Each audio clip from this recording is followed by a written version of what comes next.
Welcome to An Evening with Michael Ryan.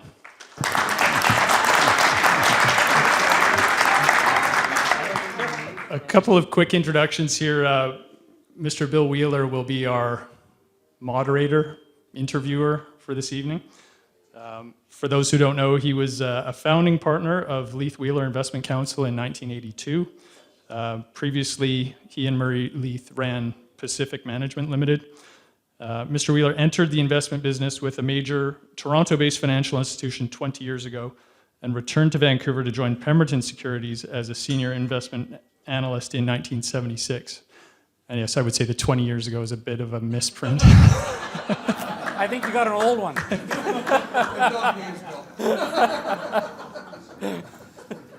Mr. Wheeler's a CFA charter holder and a graduate of UBC with a Bachelor of Commerce in 19-something.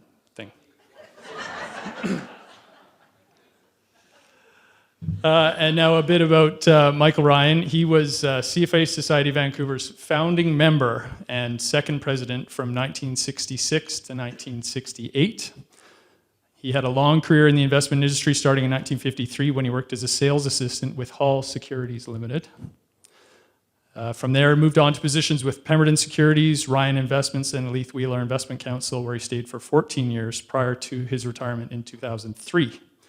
Over the years, he also held positions on a number of boards, including the UBC Sauder School of Business, Faculty Advisory Board, Director of the Financial Analyst Foundation, which was the predecessor to AMER, which is the predecessor to CFA Institute, the Vancouver Stock Exchange as Director and President, the Securities Regulation Commission, Vancouver International Film Festival, and the Investment Dealers Association of Canada. Mr. Ryan holds a Bachelor of Commerce from UBC and is a Fellow of the Canadian Securities Institute. Without further ado, I'd like Mr. Wheeler and Mr. Ryan to please stand up and take a seat.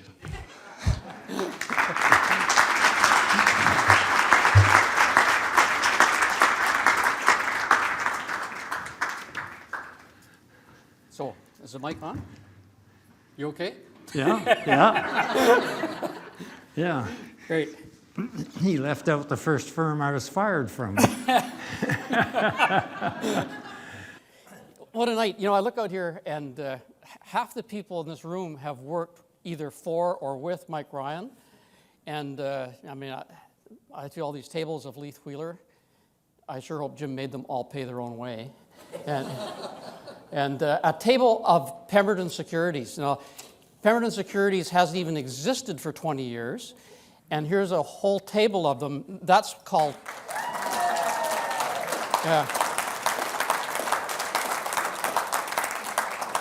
that's called corporate culture.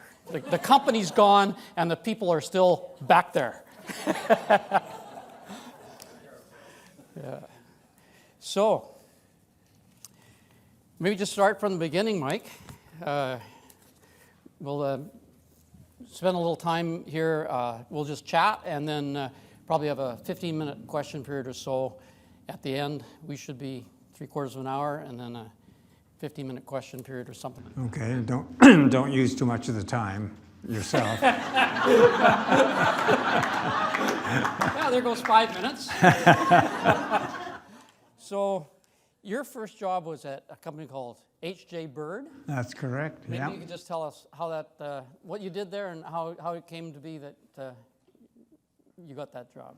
Well, it just shows you how primitive everything is. I got the job because Art Phillips had a much older brother who was an investor, and he traded with H.J. Bird. So Harry Bird, you know, there was about 40 or so independent stockbrokers back in those days, very small companies. Harry Bird came out of the Air Force, entered a Financial Post contest to run a portfolio, and he won the best results across Canada. So he decided or confirmed that he was a genius and opened this firm. So I walked in there, and the desk trader was going to become an assistant to Harry's partner. And so the first day, I'm the desk trader for H.J. Bird and Company. It was just kind of unbelievable. Anyway, Harry's partner unfortunately died after about 2 or 3 weeks, and the police had come in to tell Harry that they'd found Sid's body, and so Harry ushered them out to the door and turned around, came into the trading desk and said, "We won't need your services any longer. Peter's going back on the desk." So I was without a job. A guy down the lane had told me the Hall Securities were looking for someone. I knew they were looking for someone permanent, but I had nothing else to do. So I thought I'd wander over to Hall Securities, passed a mining promoter on the way over there that I'd met, and he said, "Oh, hi, Mike." He said, "Have you heard about, I don't know what the name of the company was, Copper Gulch or something, their new number 6 hole, they had pulled 170 feet at 6% lead, 7% copper. I'm going to be rich, I'm going to be rich." And I said, "Pat, that's wonderful. I just got fired and I got to go over and talk to somebody." He said, "Mike, I'm going to be rich." There was some empathy missing here. So I walked into Hall Securities and said, "I'd like to speak to Mr. Hall, please." And the reception says, "Do you want FUCI?" I said, "I beg your pardon? Do you want FUCI?" I said, "I want to see Mr. Hall." "Do you want Mr. F.E. Hall or Mr. C.I. Hall?" I didn't know there were 2 halls. I said, "The one that lives on 2nd Avenue. That's all I knew. So anyway, I went in and he said, no. He's a very avuncular guy. He was a really nice guy to talk to, nice old man. And he said, "We want someone permanent." And he wanted to know where we lived. And I said, "We just live by." "How'd you hear about it?" I said, "Jimmy Tate." "Oh, Jimmy Tate's such a nice man." And then the phone rang, and he told me he couldn't possibly hire me. And he put his hand over the phone. He said he's reaching for the Financial Post Survey of Mines, which is how we had information in those days. It was outdated by the time it was published, of course. Put his hand over the phone. He says, "You know, these clients phone up and you got to give them something. They want to know about Silver Gulch Mines." I said, "Oh, did you hear about the number 6 hole?"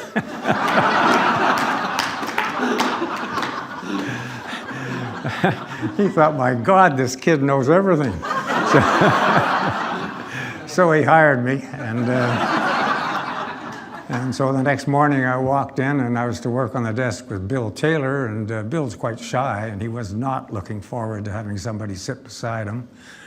So I walked in and he said, "This is the Toronto phone, this is the Vancouver phone, I'm going out for coffee." So I was the head desk trader for Hall Securities. So that's how it all started. What was the nature of the business scene in Vancouver then? Is it a mining promotion market, or? Well, first of all, everything was very primitive. There was no financial reporting in the Vancouver Sun, very little on the Globe and Mail. The only paper that carried anything was the Financial Post, and it was a weekly, and that's where we got all of our information. Brokers had, most of the ones that catered to the public, had a blackboard along one wall, and we're talking size here. This would be something 5 feet by 40 feet, had all of the lists of all the symbols on it, the young women walking on this raised pedestal and chalking up. They're called board markers. They're watching the quotes go by and put the quotes up. It was just unbelievable how primitive and how little real help there was. There was a lot of mining promotion going on, a lot of colorful promoters, which we'll talk about shortly, no doubt. It was a very unsophisticated. Nobody knew what the gross national product was. They call it the gross domestic product now. I mean, that's all changed. Everybody knows all these things. And nobody knew what the Federal Reserve Board did. That's all changed. Now the Federal Reserve Board doesn't know what they do, so that's what's happened. What sort of other aspects are you thinking of there? Well, you mentioned there was like 40 firms in Vancouver. Would there be a small contingent of stock promoter firms there and then a investment grade business as well? Or is Vancouver really a Wild West. We're talking the 50s, are we not? Like the Yep, early yep, 50s or yeah. I mid-50s? graduated in 52. I worked from 51 and 52 in brokers' offices, yeah. There were a few national houses, not many. There was Western City and Pemberton Bond, as it was then known, changed its name to Pemberton Securities. What was their name? So there were sort of three, Odlum Brown was going then. So there were sort of three firms, local firms, trying to do a job for individual investors. There was about 40 firms trying to do a job on individual investors. And would there be the Wood Gundys and Green Shields and people like that, or firms like that? But yeah, they were here in a various, I don't think Green Shields was here then, I'm not sure, but there was 4 or 5 of the national houses that were not terribly active. They were also trying to do a quality job. In those days, if you went to a cocktail party and got talking about who handles your portfolio, you'd never say it was someone in Vancouver. It was Montreal. Montreal was where the money was managed, and then Toronto was taking that over.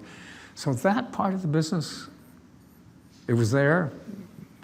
It was almost half and half in terms of dollar value, but in terms of number of firms, it was almost 90-10.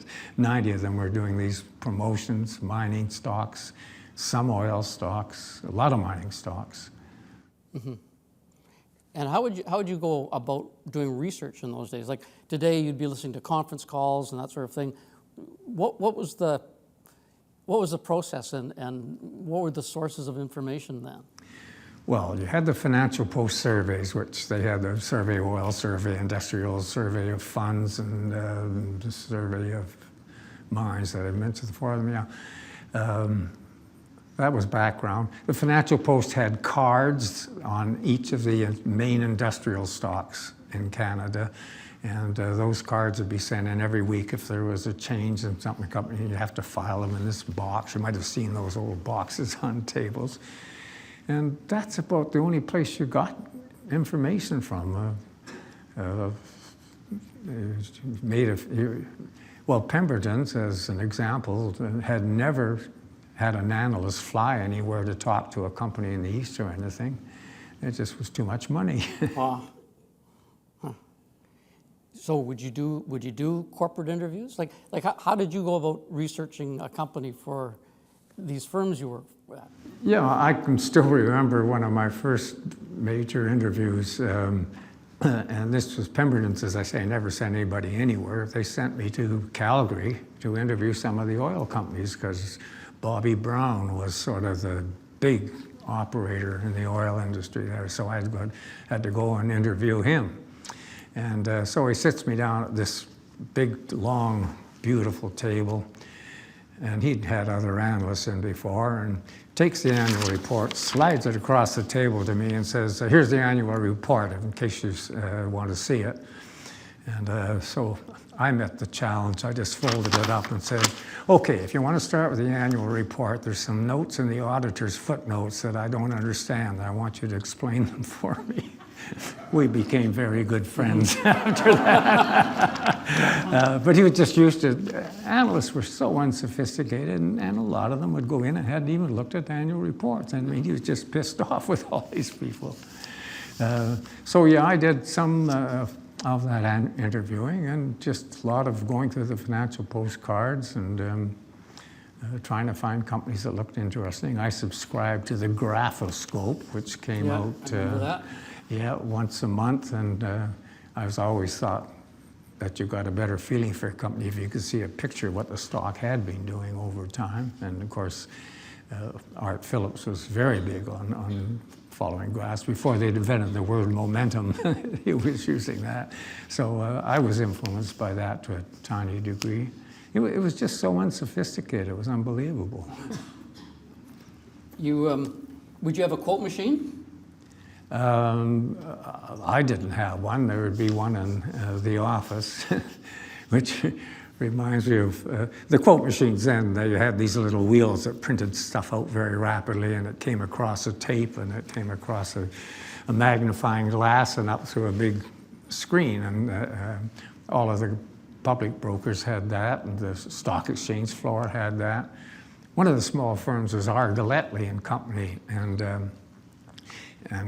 it was quite typical. Bob Galletly owned the company, was also worked on the floor all day long. That's what he did.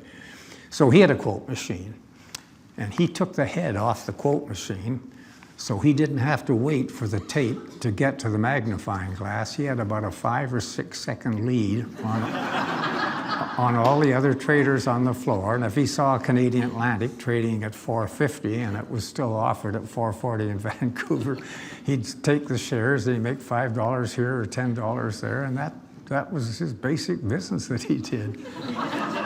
The salespeople in those days, like I was in at Hall Securities, the salespeople did very poorly.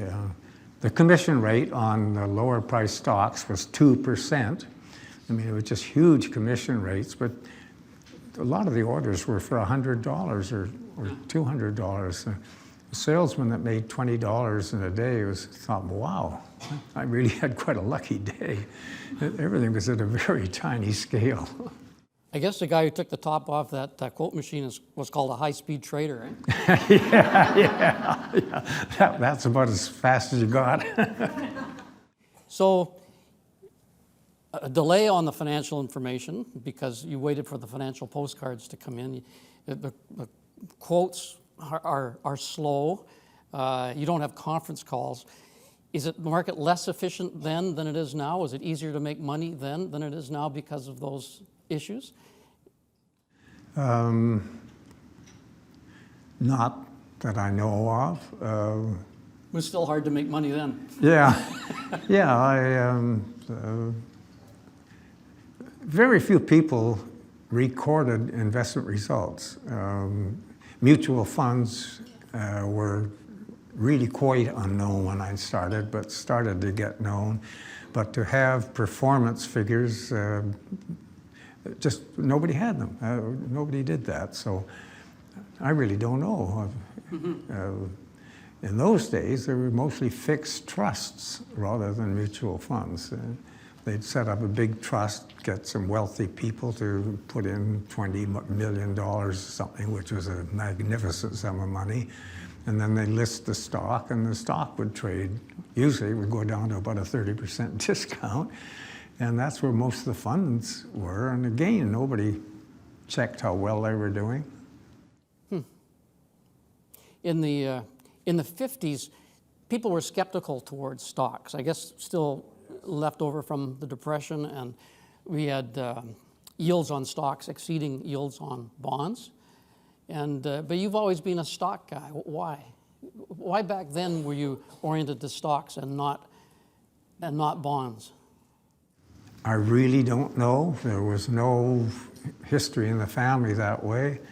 My grandmother used to take us down to either myself or my sister to get us off my mother's hands, and she'd go into Nance and Rothwell. That's where she had her $100 or $200 invested, and I just was fascinated by the environment, about the ticker tape coming out and the people writing up quotes on the board. And I'd ask my dad questions about how does the market work, and I wasn't very old, but I realized he didn't know. So it was just there. And Art Phillips and I grew up together, and we were always trying to think of some way to make a dollar without having to lift anything heavy. And we used to try to beat the horse races and everything. I was just oriented that way.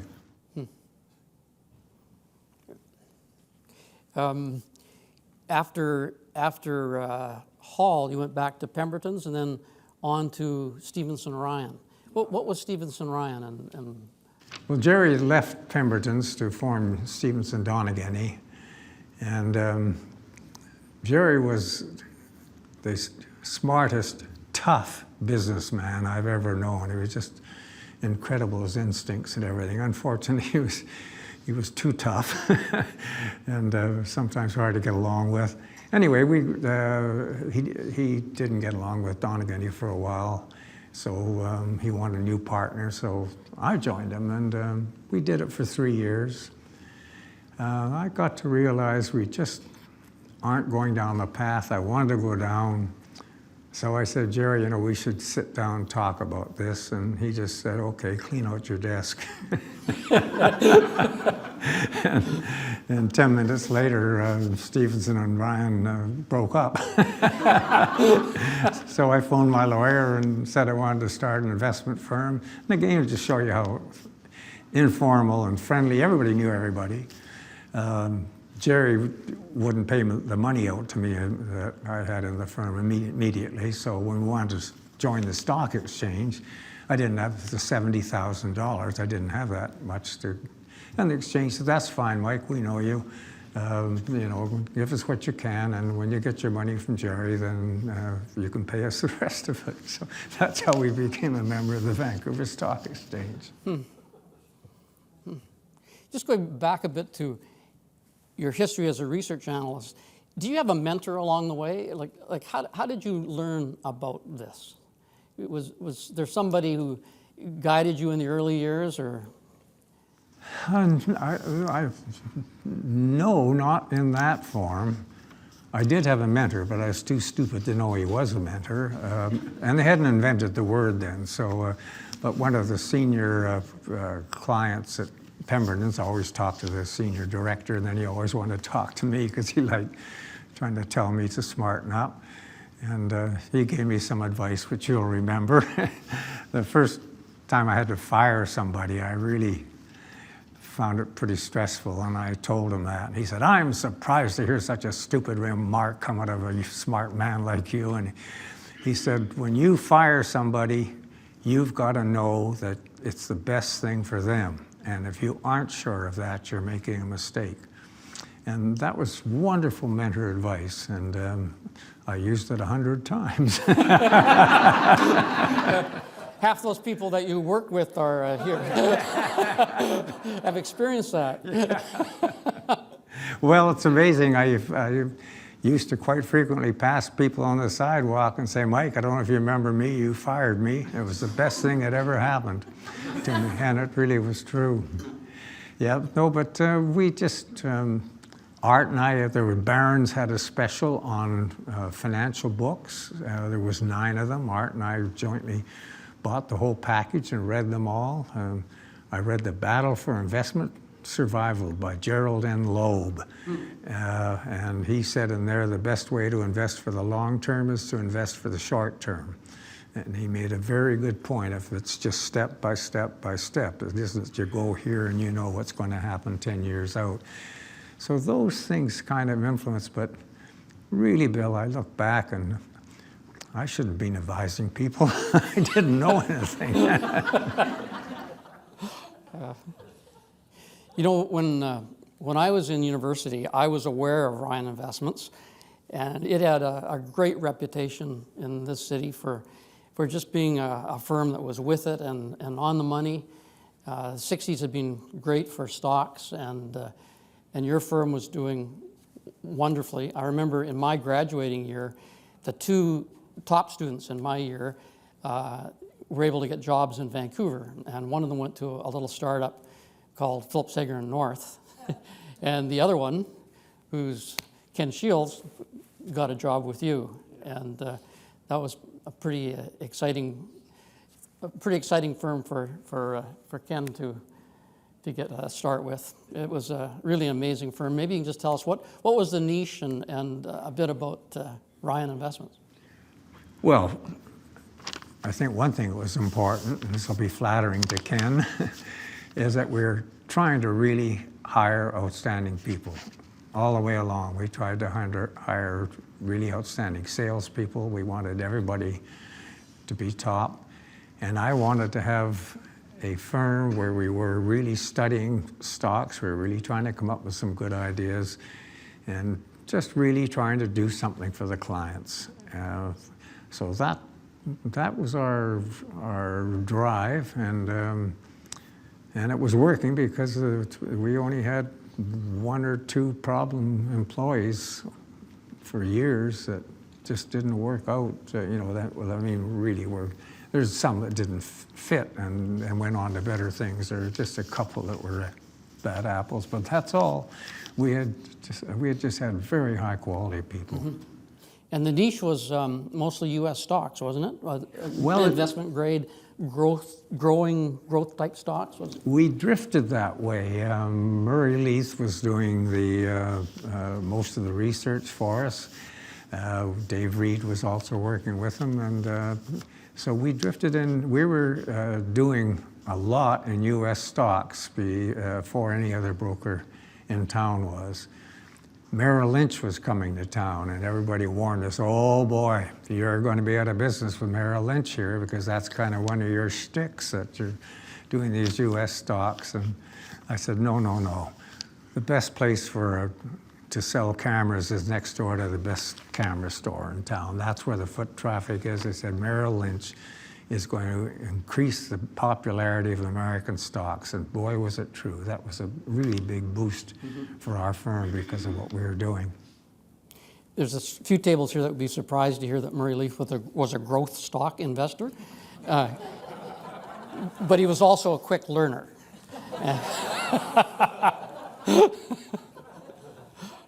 Yeah, he did very, very detailed research.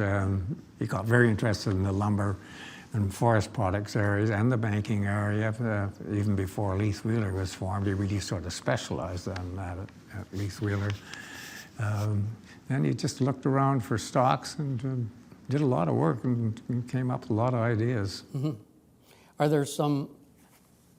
I have a stock I want to ask you about, but I wanted to see if you have some that stood out from that era that you can think of and relate to us.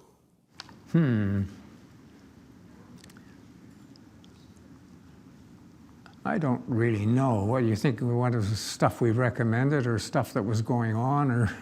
Yeah, well, this is the ones you were involved with. I know one spectacular story of a local company that I think Ryan Investments actually underwrote was National Student Marketing, which we participated. We weren't the head underwriter or anything in that.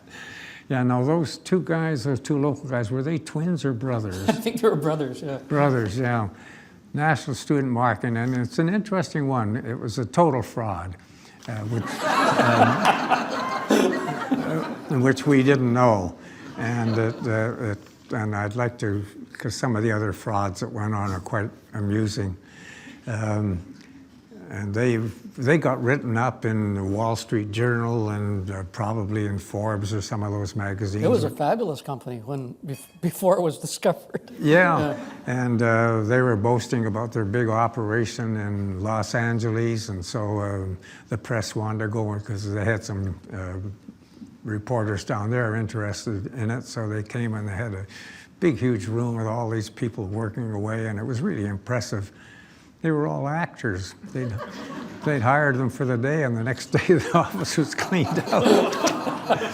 But I think the guy in Washington was even worse than the two Vancouver brothers. I think he was kind of the mastermind of the thing. It was totally fraudulent. I fell for that fraud. I didn't own the stock, but again, I was a student at UBC in commerce, and they came and made a presentation to the commerce finance people, and just the room was excited at this company. It was playing the baby boom, and they were selling Time magazine subscriptions to university students, and then they bought a 747 airplane or whatever the version was in those days, and took students to Europe and so they had the whole waterfront covered with this big baby boom bulge, and people bought it hook, line. Yeah. And I think Ryan Investments was out of it by the time it hit the fan, but yeah, it was quite a story. Well, there's another one, Harvard Industries. That was another one that got written up in all the major newspapers. The scion of a very prominent American family was in it, and a former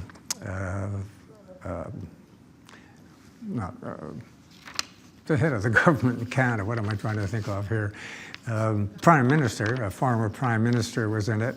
They were developing a machine that took potato powder and turned it into French fries. and it was going to revolutionize the whole industry. They got an order for tens of millions of dollars over a 10-year period in Brazil to buy these machines. The stock was going up. It got up. I've forgotten what the maximum price on that thing was.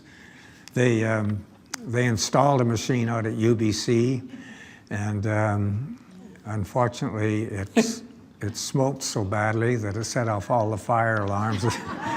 The fire department was called and they had to vacate the building. The promoter said it was very successful. The students loved the chip. Where is it in here? Well, I just can't see it. Anyway, that again was, I mean, just stop and think about it. Would a company in Brazil sign a 10-year contract to buy a potato chip machine? But they put out these reports. They had all the people promoting it in the background. It was a total fraud. One of the most active promoters was Murray Pezim. Maybe this room, some of you will remember him, but Murray was born in 1923. He was on 63 mining company boards, and most of these would be his promotions. He probably had 3 of them that worked out, but they worked out hugely. Murray ultimately became a multimillionaire. Very funny guy. Yeah, he had Hemlo gold mines. Remember that one in Ontario and Pyramid in BC? He made a lot of money trading Denison mines and Stampede oil. So Murray, he was bankrupt 3 times. He was a very funny guy. I said, I don't know what bankrupt is. Bankrupt means you have less than $100,000. He said, he was actually $99,000 short of that when one of his bankruptcies. And then he was charged with insider trading by the superintendent of brokers, Wade Naismith. And this is what he said, which is interesting because some things are going on currently. He said that Wade Naismith is an incompetent idiot, power-hungry schmuck. Did I forget twerp?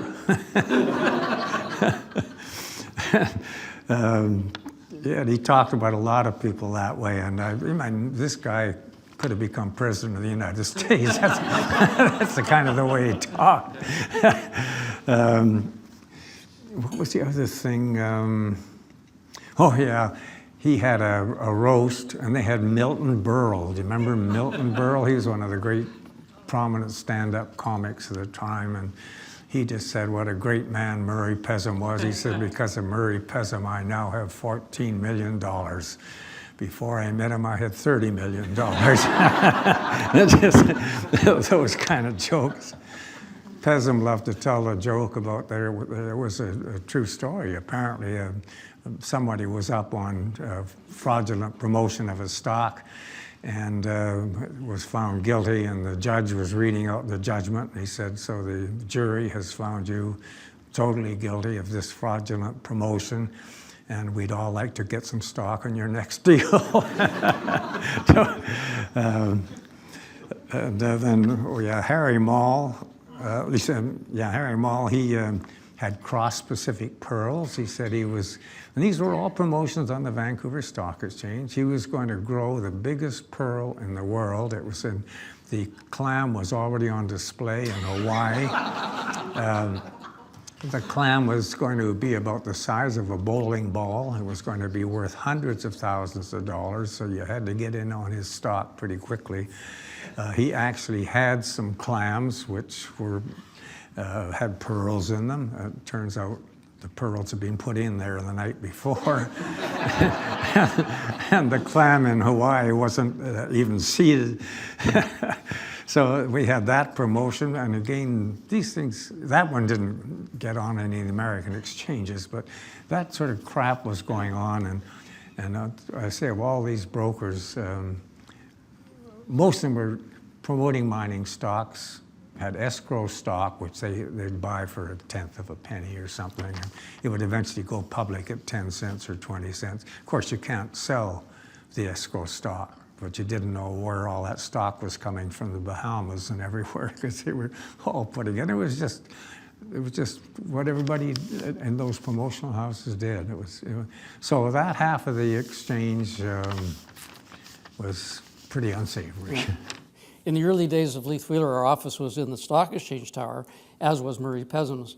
And he's the only guy I've ever seen get on an elevator, and instead of turning around and looking at the door, he stood with his back to the door and looked at the people. And by the time we got to our office on the 15th floor, he had the names of everybody on that elevator. He was just so outgoing. And what did you buy?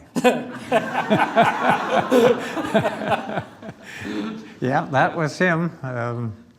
He said he had a wonderful way with women. His father he was born up very poor in Toronto, and his father had 2 pharmacies, but they only sold liquor. And then eventually he had to close that business. He had a meat market, and Murray said that the customers, every woman that came in, I told her how beautiful she was, how well dressed she was, how it was pleasure she came in. He said they all wanted to buy meat from me, and he was that kind of guy. So on the subject of the Vancouver Stock Exchange, when you were at Pemberton Securities for the second time, you took the job as, I think it was chairman, not president, chairman, right, of the Vancouver Stock Exchange. When I saw that appointment, I thought, well, there's lipstick on the pig, you being the lipstick. And so why did you ever take that job? Well, I was on, George Wright got a bunch of us to run for office, because the old group on the exchange had been there for years and years, and we won. We got all of our people elected. I was the vice president to start out with, and one of the old hands who had been on the board all those years phoned up and said, "Mike, I just want you to know, I'm happy you guys won. It's time for a change. There's no hard feelings." I was just astounded that he'd phoned me on that, which he did. So we wanted to start working on cleaning up the exchange, making it more respectable.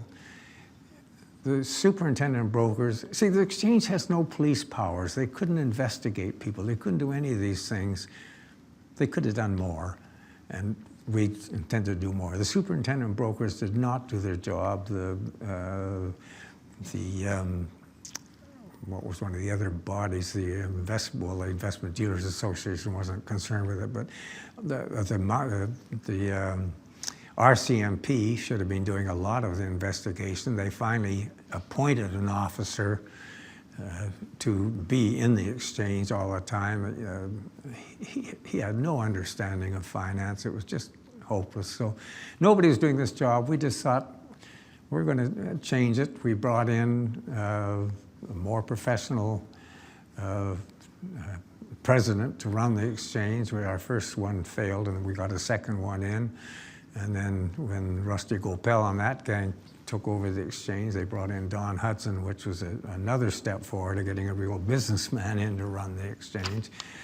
So maybe you think we were too optimistic, but we just felt that this should be a better exchange for Vancouver. It was getting to be a bit of a scandal for Vancouver.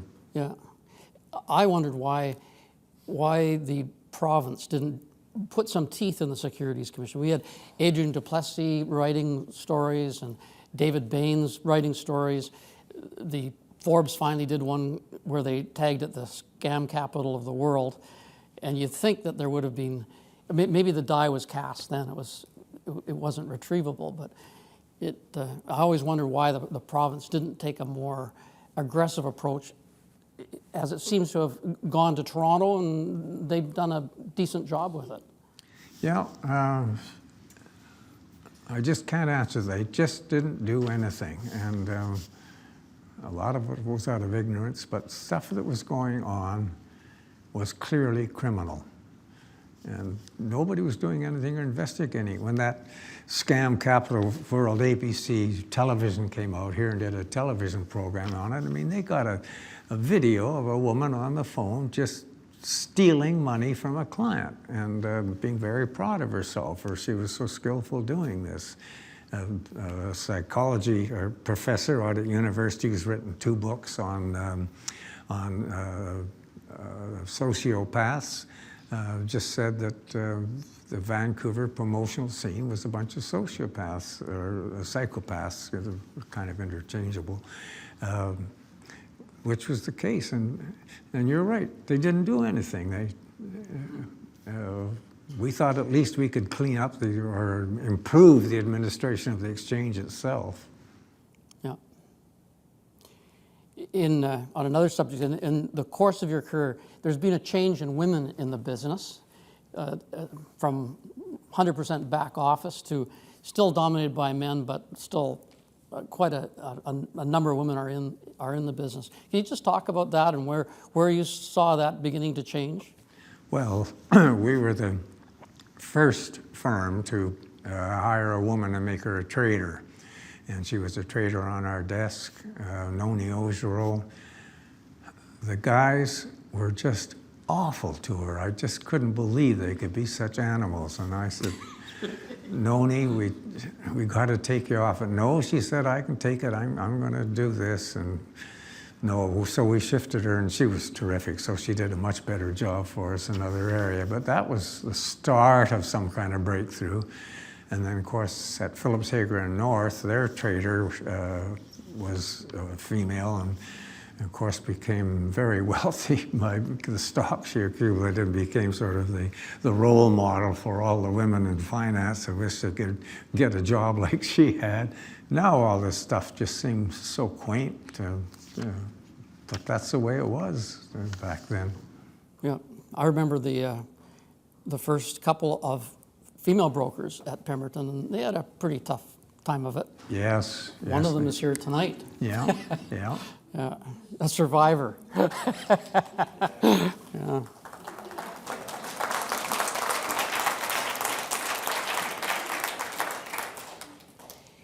Mike, do you think 4 guys could go out and start a sell-side brokerage firm today, or is the day of the small broker? I mean, if there was 40 of them, I don't know how many there are today, but there used to be some in Calgary, but even those have gone. Do you think we'll get another cycle where 4 or 5 guys could go out and do that? No, and I mean, you're now in the investment counseling business. When they had that dinner that you were at for celebrating the 50 years of the society, I was talking to all the old timers, and they said, you know, when we just went off, we didn't know what the hell we were doing. We just jumped in, and you and Murray really didn't have the background or anything. You just felt you could form a firm. I don't think you could form an investment counseling firm on that basis. Matter of fact, I use that in some talks on the Lieutenant Governor's wine tour, because everybody always says there's no entrepreneurism in Canada. But you guys were all entrepreneurs that just dumped into the deep end of the pool and formed a company and just grew it from there. And that was true for the brokers. I don't think you could do it in your industry anymore, and I just don't think it'd possible do it in the brokerage business. All the electronic stuff and everything you have to have, I don't think you could do it. Yeah. So I got to ask you about markets, because I know people here are going to ask you if I don't. So you've seen more cycles up close than probably anybody in this room. Yeah. Are you? What are you doing in the market these days? Are you comfortable with stocks, or do you own any bonds? Well, I forgot. What was it, a bond again? I know, I'm supposed to know what it is. I can't remember. No, I don't own any bonds. I'm still owning stocks. I would comment that the stuff that's in the media is just hopeless. I keep charts and a whole bunch of stocks that I follow, and if the Globe and Mail, for instance, writes up this stock as something really interesting, I'm going to put a mark on my chart that Globe and Mail had big tout, and it's just amazing. You look at the stock, big tout, and the stock starts declining. Globe and Mail has all these screens that are running, no background to say whether the screen works or not, no follow-up. The Sun was full of reports a while back about Mogo, this local finance company that has full-page ads in the paper, and what a wonderful thing it was. It had just come out at $10 and was then trading at $3.50 or something. In a matter of months, it's now trading around $1.10 or $20 or something. No follow-up on it. I was reading in the AAII journal, they're interviewing one of the big, huge, well-known fund managers, and they're asking him, what should you do if you're managing your own account? And he says, don't watch CNBC. He says, they hate you. They're trying to make you poor. And that's Kramer. He says he watches Kramer, but he turns the sound off. So yeah, I'm fully invested. Obviously, stocks are trading at a high price. Bill Sharp, who did all that work on beta, which is wrong, and has the Sharp ratio, which is crazy. I've tried to get him to change his name to Bill Dull, but he refuses to do it.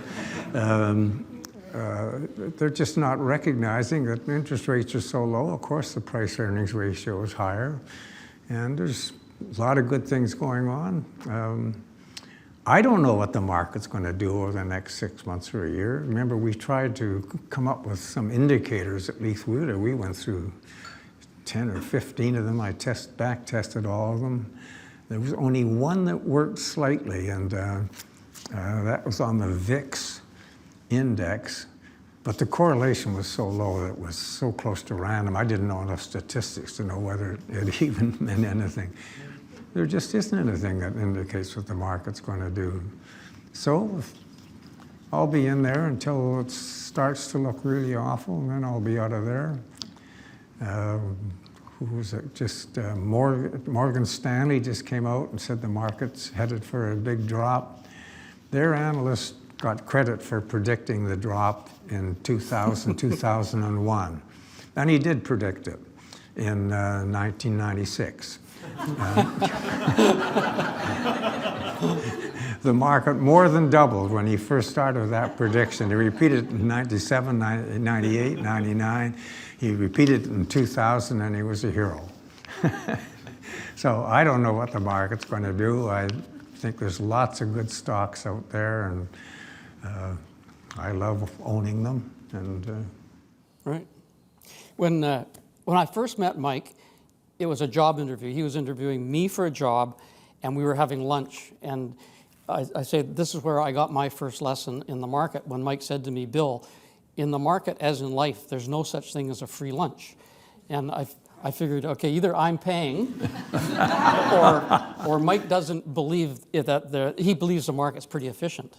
What do you think works, Mike?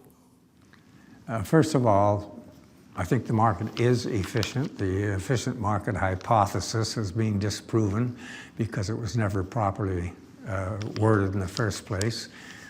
I said this to a professor at a university that also believes in the efficient market hypothesis. I said, well, you can disprove it because it wasn't written properly. He says, yeah, you set up a straw man and you knock him over, and which is so true. So all of the information is in there. I'll tell you something shocking. I'll see if I can shock this audience just for the hell of it. I think the average portfolio manager, or most portfolio managers, and certainly all financial analysts, waste about 80% of their time working at work. They're looking at metrics and things that really aren't all that important. There was a wonderful experiment a guy did. He believes that one way to beat the market is to avoid the biggest cap stocks. So he was going to give a speech, and he took the S&P 500 and he divided all of the weightings by price to sales, price to book, price to earnings, all this stuff. and created portfolios. So he came up with portfolios that were much more value portfolios, and it beat the market by about 2.4% per annum. And he said, that proves all I've done is really change at the top. He said, well, I'm going to give a speech. I'm going to do something else. I'm going to use inverted indicators. So now he multiplied by the price earnings ratio to get so that the stocks with high price earnings ratios had higher weighting in the S&P index. And he found he beat the market by about 2.4% per year. So it didn't seem to matter whether you used high valued stocks or value in quotes or low valued stocks. So I think a lot of the information that we're looking at is wrong. Corporate governance is incredibly important, and we have very poor tools of getting at it. 50 years from now, somebody would be sitting in this chair and saying, you wouldn't believe what they did 50 years ago to look at corporate governance. Maybe we should open to questions, and I think there's a mic runner somewhere. Two of them? Okay. So do we have any questions from the audience? You say currently you're fully invested, so I would assume that means you're always trying to increase the quality of your portfolio, the stocks you look at. What would your turnover be? How many stocks would you be comfortable owning in a universe? Interesting question, especially about turnover. I know it's terribly important to invest for the long term because it's in all of the marketing material from every portfolio manager. And yet you look at their turnover rates and they tend to be around 30%, so they really aren't investing for the long term. I'm highly influenced by momentum, and as you probably know, that does result in higher turnover. So I don't know what mine is. I suspect it's around 50% or something higher. I really never measured that. I'm just trying to find stocks that I think really have quality and future. And I owned some Valiant Pharmaceuticals for a while, and then when that hit the fan, I just said that this company is totally crooked. I didn't know that. I didn't find any analysts that told me what their business plan was, but I was out of there, and shortly after I bought it, just because it had changed. So how many stocks would you think you need to be comfortably diversified? Well, I've tried to keep my portfolio small enough that I'll be able to remember what I own. But I have more than 3 stocks, so I'm trying to keep around 15 stocks. For a while, when I was changing things around, and one of my portfolios had very little money, I did get down to 3 stocks, and it's crazy. So yeah, I try to get around 15 to 18 stocks. But I'm not a typical investor. I'm not saying that this works for a portfolio manager. Is there any other?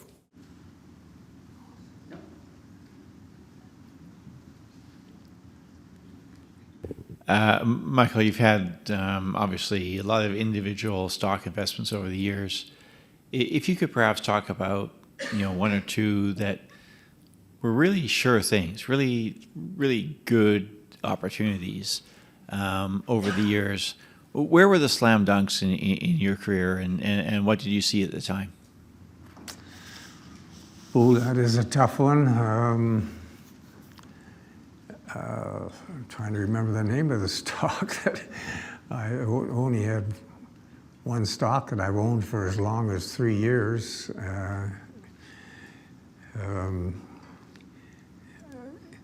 Stuff just floats by, and it's interesting. It has promise at the time. I look at it, and often I'm wrong, and I pack it up.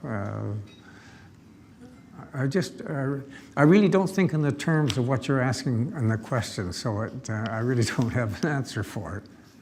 Yeah, I've never had an investment that's a slam dunk. They've all sweated, Yeah, sweated me for years before they've worked. yes, Uh-oh, here comes Barry Gosney's question. yeah. Give him Get him a mic. microphone so we can understand his accent. I missed that comment, but I'm fortunate enough when I came to this country, and I was on the administrative side, incidentally, rounding out your comments of, back in 1954. One of the bucket shops, as you'll recall, was Davidson's company. Those are the big players. But in reference to what was the slam dunk, because I happened to join with Mike in Ryan Investments, and a situation happened on the stock exchange, and he said, let's have coffee. We went downstairs, he said, look, a situation's happened today with Harding Carpets, and this is a slam dunk, he said. And I said, how come, Mike? Well, he said, they've just announced that they are issuing a preferred, a 7.5% preferred, to all the shareholders. So this, he said, is money is really in the corporate finance and the shareholders' pocket already. And he said, the stock has just dropped $7.50. He said, and that was the lack of sophistication then, because he said, there's no earnings change. Nothing has changed in the common shares. The corporation is running normal. All they've done is capitalized from their earned surplus to give the shareholders a preferred share. And that was all that was to it. And that introduced Mike to the carpet industry, which with Murray Leith, you will recall, became a major participation in that industry at the time when the technology was moving away from the woolen industry to the synthetics, and it was a revelation in the industry. But Mike, that was your slam dunk to me. Thank you.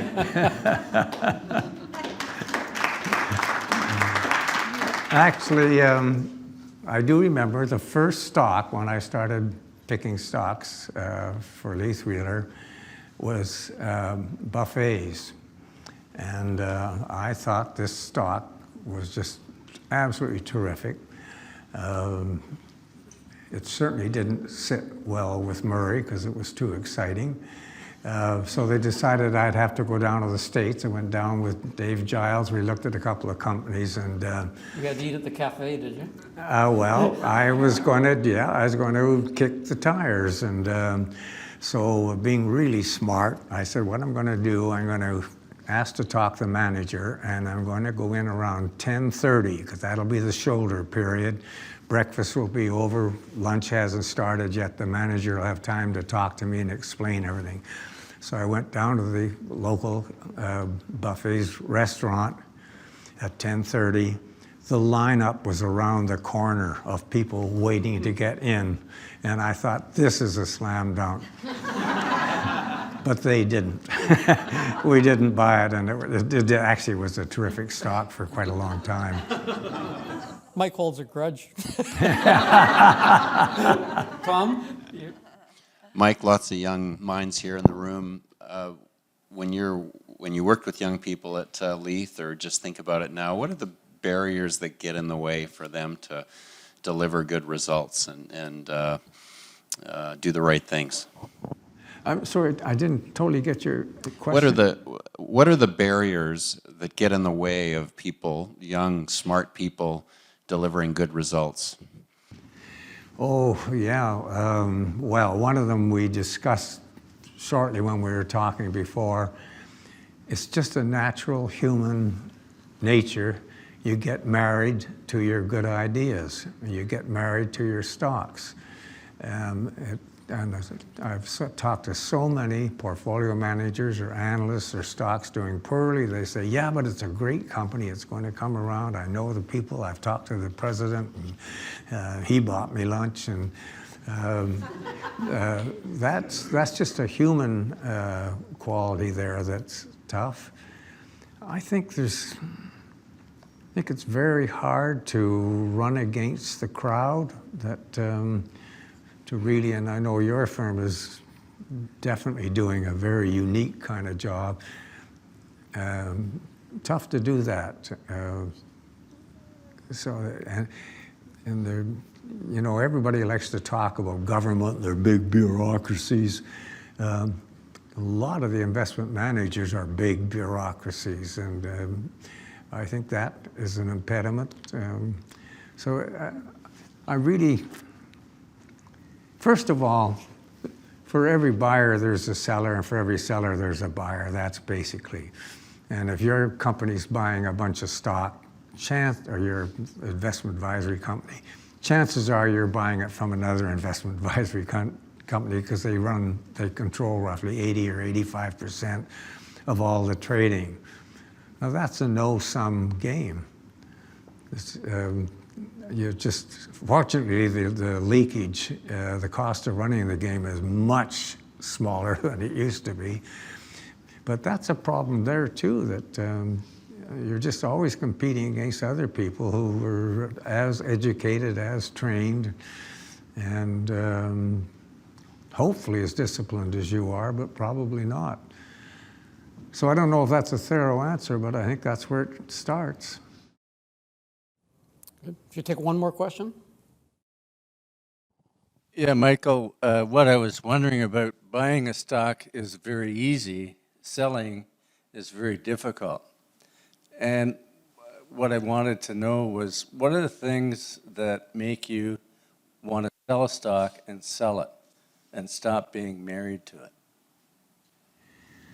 I am very heavily influenced by momentum, and I have stock after stock on my charts that I've owned, and they've stopped performing for 5-6 months, started dropping down. The analysts rated a strong buy. 80% of the analysts are recommending it, and 19% are calling it a hold, and 1% calling it a sell. They don't know what's going on.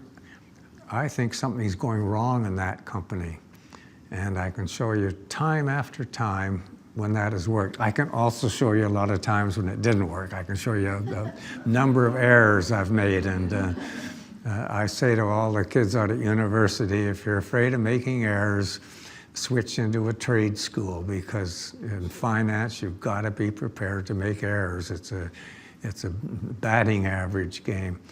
So that's where I really start, and then I think with news events, you've got to look at each one of them and decide whether it has legs or whether it's just passing.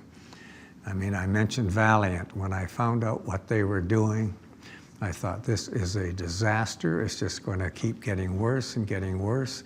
The same with Nortel, way back when Nortel dropped from, $130 or something, ultimately into bankruptcy. I bought it twice. I bought it after it already dropped about 60%, and then it kept dropping, and I sold it because I thought, there's something else wrong here. Something's, and again I bought it, and again I sold it at a loss, and it finally went bankrupt. The company was rotten right through the core. So you got to look for those things. You just look for. I think you get warning signals. Everybody says, why do you look at charts? I mean, they don't mean anything.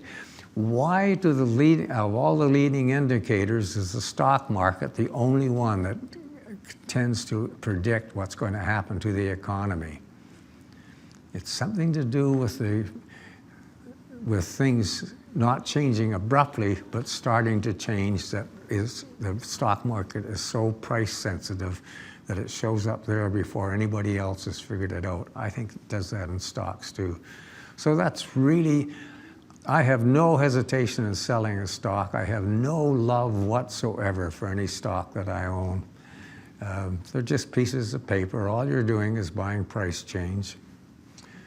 So that's how I treat them. On that Alan wants to ask a question. Okay, last question. Mike, thank you on behalf of all the old Pimadonians. You did a great job. Well done. Oh. Now, that was the best question all night. Thank you very much, gentlemen, for your time this evening. It's been very enjoyable. I think a round of applause. Thank you.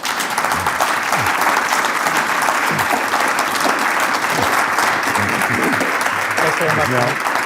Thank you.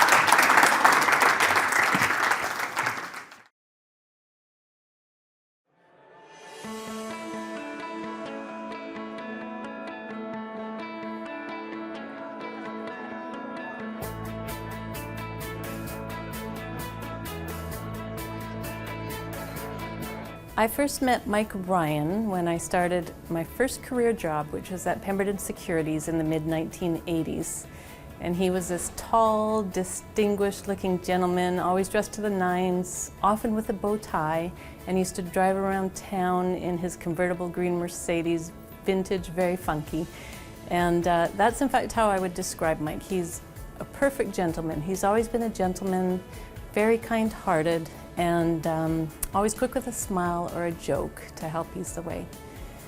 Mike has always been a tremendous supporter of the industry, as evidenced by him being a founding member of the Vancouver Society, and also particularly passionate about young people who are interested in the business, as evidenced by him being a founding member also of the Portfolio Management Foundation at UBC. I was fortunate to work with Mike again in 1994 when I joined Leith Wheeler, and truly always enjoyed my time with Mike. His door was always open and quick to share a joke and able to go in and chat with him anytime. He would just listen or give advice if I asked for it. And anyone who ever worked with Mike knows one of the best things about visiting his office was he always had a huge jar of jelly beans on his desk. So Mike again has been a tremendous supporter of the Vancouver CFA Society, and the Society's been very fortunate to have him. I met him in 1978 when I started at Pemberton Securities, and immediately I thought, I've met somebody fantastic, not just because of his financial smarts, but just his presence and his stature and his straight back. And he would walk into a room and you think, oh, I really need to get to know that person, and he's somebody you would always remember. And he just impressed me. And I have a great remembrance especially of when his secretary, they were called secretaries then, Betty McGowan, good friend of mine, and I went to New York for the first time. And that would have been around 1981 or 82. And we were so excited. We hadn't been before, and as luck would have it, Mike was there on business. So we were excited because he knew New York like the back of his hand, especially jazz clubs. He loved live music and especially jazz. And so he took us around to all his favorite haunts, and one night he was particularly excited because he found out that one of his favorite jazz icons, Joe Jones, was going to be playing. He was a drummer, and he was going to be in a little place up the Upper East Side. And he says, we're going. So we were sure, we don't know him. So we hopped in a cab, went up to this jazz place, and how do you know this guy, Joe Jones? Well, everybody should know him. He's awesome. I saw him 32 years ago at the Preservation Hall Jazz Club in New Orleans, and that was 32 years, and he blew the roof off, and I can't believe he's here in New York, and I haven't, it's been so long. So we got excited because he was so excited. We walked into the jazz club, just a small place, and sure enough, this Joe Jones, now in his early 70s maybe, hobbles up onto the stage, just kills the first set. It was awesome. And Mike was just beaming to see his hero up there. And we were all excited too. So anyway, after the first set, Joe hobbles off the stage, walks towards our table, and walks straight up to Mike and says, thank you for coming. I don't think I've seen you since 32 years ago at the Preservation Hall in New Orleans. And what can I say? Unforgettable. You remembered Mike, and that's the kind of guy Mike is. We were gobsmacked. Anyway, it was a great memory. Mike, you know, I cherish it, and there's been so many other great memories, so love you. All the best. I used to work for Mike Ryan back in the day, probably about 1974 to 1978. Poor Mike probably had to deal with me when I was a lot younger and a lot more, what's energetic might be a better term for it, you know, cheeky. I was cheeky. I was very, very cheeky. So he had to endure that. I caught him one time saying that Betty McGowan was a wonderful secretary to work for. And that was me. I was bossy, and I was just sort of, you know, life was unfolding as it should. But Mike also introduced me to a lot of things that as a younger person in my 20s at that time, didn't really know. And so he introduced me to good coffee. He introduced me to cocktails. He introduced me to jazz. He introduced me to a lot of things that were very sophisticated at the time that I didn't really know about. So I think I have to say thank you very much to Mike for those introductions that he gave me when I was younger. And pretty, you know, I wanted to learn, but I didn't necessarily have all of the structure. And Mike just sort of gave it to me. So I want to thank Mike for that. I had the pleasure of working with Mike Ryan for 10 years at Leith Wheeler. I joined the company in 1993 and worked with him until his retirement in 2003. Mike was really the consummate investment professional. He's a person who had 50 years of experience in the investment industry, so Mike had literally been through pretty much every market you could possibly envisage. The one thing about the investment industry is you've got a lot of people here who are very enthusiastic about following companies and learning about markets, and there's very strong views on that. And quite often we'd have discussions in the company about adding in stocks into the portfolio, and the discussions would sometimes be different views on a company. The beautiful thing about Mike was he was always a calming influence within the business. He was the person that could always focus the discussion on back to the investment disciplines that we had at Leith Wheeler. He could relate it to different market episodes that he'd been through in his career. He was a tremendous resource. Not only was he a mentor to myself, but he was a mentor to Murray Leith. In fact, he had a company, Ryan Investments, and he hired Murray Leith at one point, and then Murray had the opportunity to hire Mike. So Mike was really just the person within the company that always made the meetings go very, very smoothly, that brought the investment disciplines back to track. And because there's so much turmoil and emotion in the investment industry, Mike was a calming influence in quite often the storm, and would guide you through those turbulent times because of his historical knowledge. So all I can say, it was a real pleasure working with Mike, and I really enjoyed it. I had the pleasure of starting work with Mike Ryan in July of 1971. At Ryan Investments. And I didn't fully realize it at the time, but he was an incredible contributor to the institutional investment community here in Vancouver and throughout the rest of Canada. I think the thing that I'll remember most about Mike is how unselfish he was on both a personal and professional basis, mentoring so many new entrants to the investment industry in Vancouver. He's had a huge impact on the financial community here. He was importantly involved in establishing Stevenson and Ryan, an investment firm, Ryan Investments, Leith Wheeler Investment Council, and then along with my partners Dave Roberts and Rusty Gopel, we established Gopel Shields in 1986. Thank you so much, Mike. It's been a real pleasure to get to know Michael Ryan over the last several years. We've learned so much about him and his commitment to the society, and seen it over the past several events that he's been at. He continues to come out, he continues to interact with members, and he's been a pillar in the community. And we've all enjoyed his learning about how he started the society back 50 years ago. His commitment, his perseverance, and his resilience with the Institute really helped create the society in Vancouver here. Before that, there was no organization about financial management, and him and his leadership in creating the society has really spawned a cohesive group of financial planners and analysts in Vancouver. So much congratulations to Michael Ryan for what he's built, and as a leader of the society, it's a great honor to walk in the footsteps that he has built. So, thank you.